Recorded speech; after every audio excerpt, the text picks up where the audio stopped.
ফিলিস্তিনিদের তাড়িয়ে রাষ্ট্র প্রতিষ্ঠার পর এতটা অসহায় আর বিপদগ্রস্ত হতে কখনোই দেখা যায়নি ইহুদিদের। সারা পৃথিবীর তথ্য প্রযুক্তি, অর্থনীতি, সামরিক শক্তি আর গোয়েন্দা যাদের কবজায়, তারা ইরানের হাতে এতটা অসহায় হবে তা কেউ কল্পনা করতে পারেনি।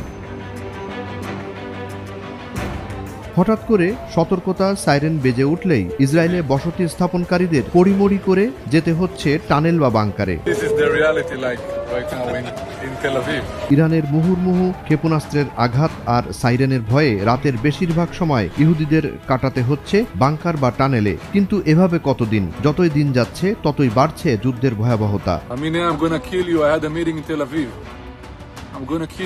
একের পর এক ধ্বংস হচ্ছে তেল আবিব, হাইফা, বীর সেবার বিখ্যাত ভবনগুলো। তাই জীবন বাঁচাতে এখন ফিলিস্তিনের দখল করা ভূমি ছেড়ে নিরাপদ আশ্রয় খুঁজছেন ইহুদিরা। 1948 সালে ঠিক যেভাবে ইউরোপ ও রাশিয়া থেকে ফিলিস্তিনে এসেছিল দখলদার ইহুদিরা, ঠিক সে পথেই এবার পালাতে বাধ্য হচ্ছে তারা। বিমানবন্দর বন্ধ, তাই জাহাজ আর নৌকাতে করেই পালানোর পথ বেছে নিয়েছেন দখলদার বেনিয়ামিন নেতানিয়াহুর দেশের নাগরিকরা।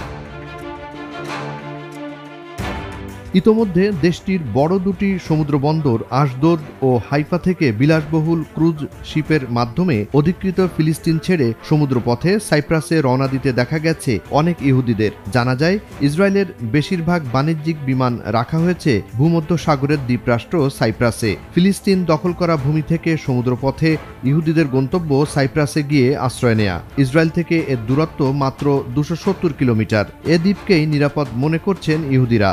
শুধু বিলাসবহুল জাহাজই নয়, বরং ছোট ছোট নৌকা নিয়েও পালিয়ে যাচ্ছে ইসরায়েলিরা। সম্প্রতি ভাইরাল হওয়া এক ভিডিওতে দেখা যায় হাইফা ও আশদোদ বন্দরে ভিড় করছে বিশাল জাহাজ ও প্রাইভেট ইয়ট। সেসব জাহাজে করে শত শত ইসরায়েলি নাগরিক পালিয়ে যাচ্ছে সাইপ্রাসের লিমাসোল ও লারনাকা বন্দরে।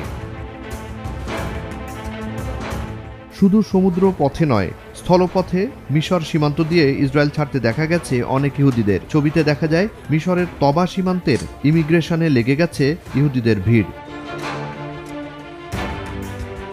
ইতিহাস বলে প্রতি 80 বছর পর ধ্বংস হয় ইহুদিদের সাম্রাজ্য। এর আগেও এমন নজির রয়েছে 4 বার। পঞ্চম দফায় এসে ইহুদি রাষ্ট্র গঠনের পর ইতোমধ্যে 76 বছর অতিবাহিত করে ফেলেছে ইহুদিরা। তাই বেলা ফুরানোর আর বেশি বাকি নেই বলে মনে করছেন অনেক বিশেষজ্ঞ।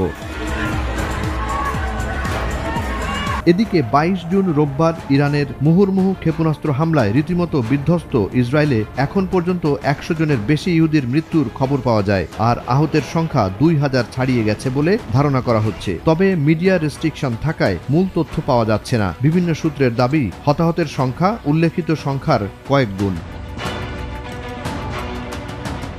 জুনায়েদ আলী সাকি, বৈশাখী সংবাদ।